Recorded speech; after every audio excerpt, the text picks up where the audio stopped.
નમસ્તે વિદ્યાર્થી મિત્રો, યોગી એજ્યુકેશન ગુજરાત યુટ્યુબ ચેનલમાં તમારું સ્વાગત છે. વિદ્યાર્થી મિત્રો, આજે આપણે જોઈશું ગુજરાત માધ્યમિક અને ઉચ્ચતર માધ્યમિક શિક્ષણ બોર્ડ ગાંધીનગર દ્વારા જે પ્રશ્ન બેંક જાહેર થાય છે એ પ્રશ્ન બેંકનું સોલ્યુશન. ધોરણ 9 પ્રશ્ન બેંક 2 ઓગસ્ટ 2024 તારીખ 22/8/2024. સમાવિષ્ટ જે પ્રકરણો હતા: પ્રથમ વિશ્વયુદ્ધ અને રશિયન ક્રાંતિ, મૂળભૂત હક્કો, મૂળભૂત ફરજો, રાજ્યનીતિના માર્ગદર્શક સિદ્ધાંતો અને 14મું ચેપ્ટર છે ભારત સ્થાન ભૂસ્તરીય રચના અને ભૂપૃષ્ઠ 2. જોઈએ વિભાગ એ, યોગ્ય જોડકા જોડો. કોઈ પણ બે ગુણ. માઉન્ટ એવરેસ્ટ, તો સાચો આન્સર છે 8,848 મીટર. માઉન્ટ ગોડવિન એસ્ટીન, તો સાચો આન્સર છે 8,611 મીટર. ગુરુ શિખર, સાચો આન્સર છે 1,722 મીટર. દખ્ખણનો ઉચ્ચ પ્રદેશ, તો સાચો આન્સર છે 900 મીટરથી 1,100 મીટર.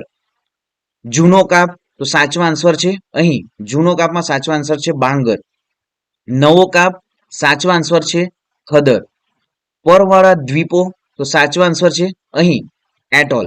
પ્રસ્તર ખડક, સાચો આન્સર છે ચૂના ખડક. નેક્સ્ટ જોઈએ, નીચેના પ્રશ્નોના 1-2 શબ્દોમાં જવાબ લખો. ડોક્ટર બાબા સાહેબ આંબેડકરે કયા હકને બંધારણના આત્મા સમાન ગણાવ્યો? તો સાચો આન્સર છે બંધારણનો ઇલાજ. નેક્સ્ટ જોઈએ, સમાનતાના હકમાં કયા બે ખ્યાલોનો સમાવેશ કરવામાં આવ્યો છે? તો સાચો આન્સર છે કાયદા સમક્ષ સમાનતા અને કાયદાનું સમાન રક્ષણ. નેક્સ્ટ, ભારત સરકાર દ્વારા કયા વિશિષ્ટતા દર્શક એવોર્ડ આપવામાં આવે છે? પ્રતિબંધિત અટકાયત હેઠળના આરોપીને કેટલા સમય સુધી કસ્ટડીમાં રાખી શકાય છે? નિવારક અટકાયત એટલે શું? રાજ્ય નીતિના માર્ગદર્શક સિદ્ધાંતોનો ઉદ્દેશ જણાવો. મૂળભૂત ફરજ દિન ક્યારે ઉજવવામાં આવે છે? મૂળભૂત હક્કો કયા કયા છે? મફત અને નિઃશુલ્ક પ્રાથમિક શિક્ષણ મેળવવાનો અધિકાર કઈ ઉંમરના બાળકોનો છે? તો વિદ્યાર્થી મિત્રો, આ જે આન્સરો છે તે આપણી જે મોડેલ પેપર છે તેમાં પણ છે. તો વિદ્યાર્થી મિત્રો, મોડેલ પેપરમાંથી લખી લેવું. નેક્સ્ટ જોઈએ, નીચેના પ્રશ્નો આપેલ વિકલ્પોમાંથી સાચો વિકલ્પ પસંદ કરી જવાબ લખો. પ્રથમ વિશ્વયુદ્ધનું બીજ પ્રથમ વિશ્વયુદ્ધના બીજ કઈ સંધિમાં રોપાયા હતા? તો સાચો આન્સર છે ફ્રેન્કફર્ટની સંધિ. ફ્રેન્કફર્ટની સંધિમાં ફ્રાન્સે કયા પ્રદેશો ગુમાવ્યા? તો આલ્સેન્સ અને લોરેન્સ.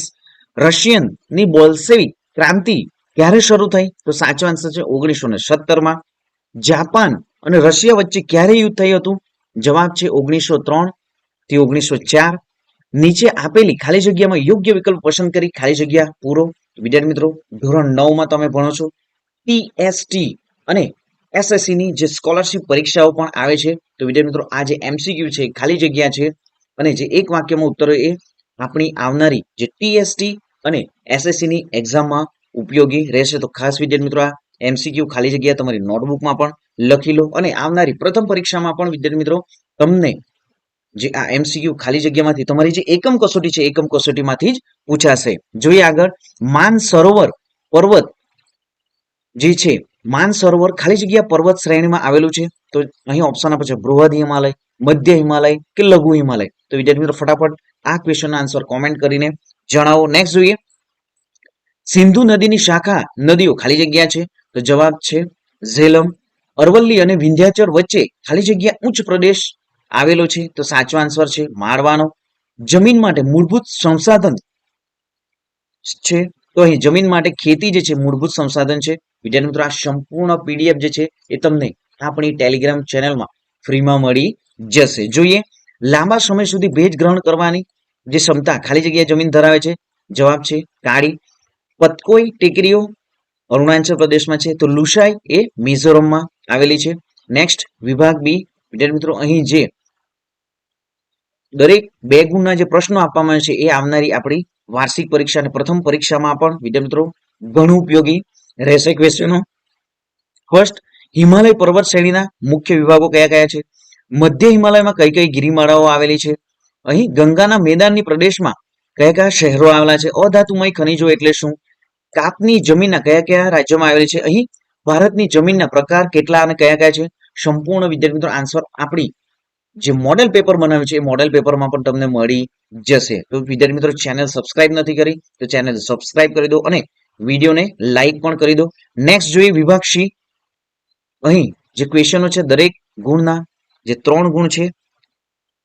લઘુમતીઓને બક્ષવામાં આવેલ બંધારણીય અધિકારો જણાવો, મૂળભૂત હક્કોની અગત્યતા જણાવો, શોષણ વિરુદ્ધનો અધિકાર જણાવો, નાગરિકોની મૂળભૂત ફરજો વિશે ટૂંકમાં લખો, રાજ્યનીતિના માર્ગદર્શક સિદ્ધાંતો વિશે માહિતી આપો, ધાર્મિક સ્વતંત્રના હક વિશે જણાવો, સાંસ્કૃતિક અને શૈક્ષણિક હક્કો વિશે લખો, આરોગ્ય વિષયક નીતિઓ સંબંધી સિદ્ધાંતો જણાવો. નેક્સ્ટ જોઈએ વિભાગ ડી.